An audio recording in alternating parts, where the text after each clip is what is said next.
back. It's Michael Beck reporting live here from the Atlanta Braves Stadium in beautiful, I guess, Atlanta, Georgia. Yeah, weather's decent outside. Beautiful day. It was raining earlier, but Beautiful God day. opened up the heavens for us, so we'll have a nice ball game. I am here with the one and only Mr. Brian Finneran. You guys probably know who he is.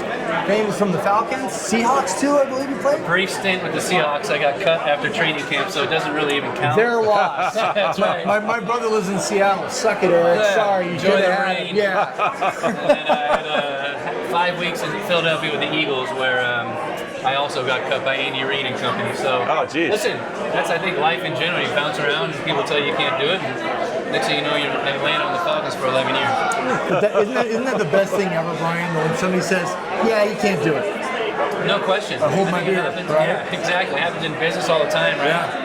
And it happens in sports more times than not. So it was nice to be able to prove people wrong, but also prove to yourself that you belong in the NFL and you can do something pretty special that most of the world is not capable of doing. Yeah. So, since I think it's a great backdrop for this question, which is, how often do you think like amazing players in the NFL are undiscovered because they're in the wrong context, right? They got the goods, but they're just not in a position to thrive. 100%. Or they're not working hard enough to thrive, or they're not doing the right things. Yeah. They're putting themselves in positions to be successful.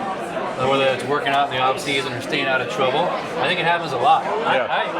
When I tell you I was around a ton of unbelievable athletes that didn't play more than 3 years in the NFL, and that's a lot of it's work ethic, want to, how much you love the game. So I think it happens in every walk of life.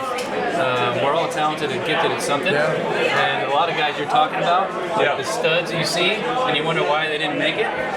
There's an inner drive I think you have to have that a lot of people don't possess or don't care enough about. You gotta first of all, you gotta love it to death, because it's a brutally tough sport to play. It's physical and it's nasty, and then you got to also you got to be really good at what you do and work out and work on your craft for sure. When you say that, and forgive me, because your mic is inside out. Sorry, I'm trying to gesture. Over there, dog. Good man. No, you might as well just tell him. Wow, You're like jack up the interview. I was like, hey. I'm here. Apparently your co-host had palsy on that show. So, but Brian, you bring up something that I think is a really interesting point. And I hate to admit, I'm a nerd. My game is here, right? Okay. But I also like movies, and the movie Rudy. It's one of the it's a tearjerker, it's a good one, right? Yeah. And there's a part in the movie where the quarterback is sitting back going, this guy, I'll leave the expletive out, plays every practice like it's a Super Bowl. And the coach goes, well, that's your problem, you don't. Right? And you're talking about grit, like the people that actually want to be there, show up and play hard every day. No doubt. Doesn't matter the sport. It doesn't matter the walk of life, I think. You have to wake up and be excited about what you're doing. And I think that's a perfect example. That guy took for granted his opportunity to play at one of the greatest places in college football. And Rudy's out there busting his ass every single day and giving the business. Yeah. He just got tired of working too hard, I guess. That's what happens. So, so back to your story. So you went to the Seahawks and you had what wasn't what you thought was going to happen, right? Yeah. And then you went to another team you thought what was going to happen didn't happen. And then you got to the Falcons and you found your home. Sure. How did you get over? Because there's head trash that comes in first. Like there's that little voice saying, "Hey, you can't." Maybe they're right. No doubt. How do you power through that? Like, because that's a superpower in itself for somebody like you. No doubt. You give yourself like these walls to climb. Yeah. And once you get to that, there's another one in front of you. So I think it's about the people around you. And I was married at a young age. Got married in college and had 2 kids by the time I graduated. So that was kind of a lot of my drive. Yeah. And then my wife Erin was super important and played a vital role in me building more confidence. And she always she's like, when I was in Philly and got cut, she's like, you need to kiss more ass. Yeah, but I don't like doing that. Play the game, baby. Exactly. Yeah. So that was part of it. I think having good people around me. I got an identical twin brother, Brad. Who's always been there for me and came to a bunch of games when I was playing with the Falcons. Is he hyper competitive too? Growing up, we were inseparable in the front yard playing hoop or football in the top lot next door. So yeah, we were pretty close. So you just got to try to overcome different things. And I think it's a group of people around you, and then you start slowly building that confidence that you belong. And that's what it was for me. I had to, after being cut by Seattle, I went to Barcelona and played for the Dragons in NFL Europe. Got some success and confidence over there, which really helped. Came back and signed with the Eagles, made the roster. I'm like, all right, I made it. And then 5 weeks in, after a bad drop in the first week, they cut you and you're like, damn it, come out again. So then you start appreciating life and football more. And once I made the Falcons the practice squad, I never wanted to give it up again. And it's so funny because it's like every time I turned around, it's like we drafted a first-round wide receiver and another one over here. It's Roddy White and Michael Jenkins and Harry Douglas. And stop drafting first-round wide receivers. So you just got to overcome, keep grinding, man, and hopefully things work out like they did. There's something powerful about humbling moments too, though, right? It brings you back. Yeah, my situation in Philadelphia was brutal. It was the first home game, maybe week 2 of the season. We were up by like 2 with like a minute and a half left. And I'm a first-year player. Doug Peterson, who was the head coach in Jacksonville, in Philadelphia, was my quarterback at the time. And Andy Reid believed in me. He called a slant and go. So I fake inside and come down the sideline and I'm running. And I go to catch this football to seal the game, the minute left. And it hits my arm. DB catches up and punches in the air. The safety comes over and picks it off. Runs it back to like the 20-yard line. They kick the game-winning field goal. Ouch. No time left. And I was the GOAT and not the greatest of all time either. So 3 weeks later, I was cut. And I thought it was the end of the world. I got 2 kids, my wife's working a few jobs, I got no job, and I'm trying to see which way is up and which way is down. So, again, good people around me, support system. Speaking of Rudy, I got a chance to meet during that time when I was at the Eagles. Vince Capelli. Okay, yeah. Invincible. Right? His daughter and my son are in the same preschool. So he gave me a job in downtown Philly, tearing down like a construction gig. Like we were wearing masks, they were wearing masks for COVID. I mean, just awful, terrible construction work, sledgehammers and chainsaws I had no business using. And you're just trying to make it, man, and provide for your family and make it work. And to be, to your point, the humbling moments, there were plenty of them. And I think it drove me to never wanted to give it up again. Well, since you're on the media side now, what was it like as going through your career, listening to the media and having the media comment probably a lot of unkind things at times, and now you're on the other side of it and thinking, now I'm speaking about these guys like they talk about me. What is that like? I'm being super critical, and I'm being kind of a jerk sometimes, and I'm trying to be funny. So guys say I don't listen to that nonsense. You really don't listen to that much sports talk radio when you're playing. It's not really healthy sometimes, unless you got a thick skin and you don't really care. We had guys one time here locally called the Two Live Stews, Brian and Doug Stewart, and they used to run their mouths about one who said I could beat him in a race in a parking lot. Oh Lord! Oh Lord! And I was like, Did you ever catch him in the parking lot? So he aggravates you, but it doesn't like bother me to my core where it's going to affect the way I play. But to your point, like I didn't have social media when I played. I didn't really listen to sports talk radio that much. I read the newspaper a little bit, read the newspaper and got online. So, but now, I'm working in the media now, I try to be sensitive to it as much as I can. We work with guys who want guys cut and fired and kicked out, and as soon as something goes terribly wrong. So I try to be the guy on our show on 680 The Fan in the locker room, 6 to 10 every morning, that brings kind of the common sense and calm, cool, collected thought process into these things. Played the sport and been there before and dealt with it. Wow. Yeah. So you're a dad. You said you have 2 kids. I have 4 now. You have 4 now. So you have 2 early, and then 2 5, 6 years later. And it sounded like they're about the time they'd be graduating and playing ball now if they want to. Are anybody following Dad's footsteps? Listen, all my kids were.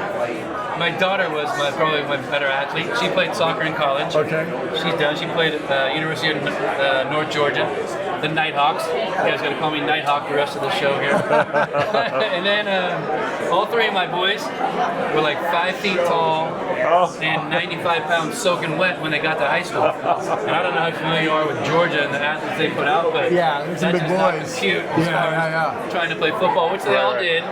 So one was a wrestler, one broke a couple of collarbones and got a concussion, so he was done.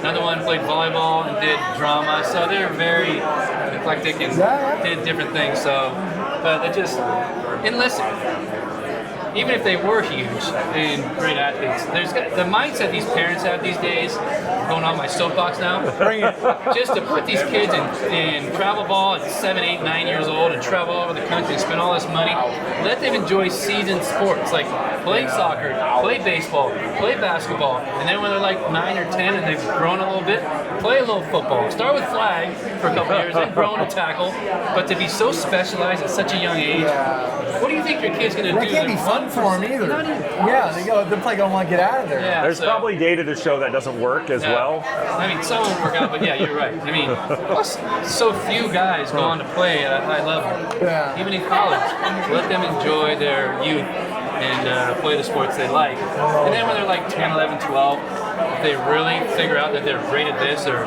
special at that, then go for it. Love it. I love that. Brian, so you made the leap to sports broadcasting. Your father, family man, husband.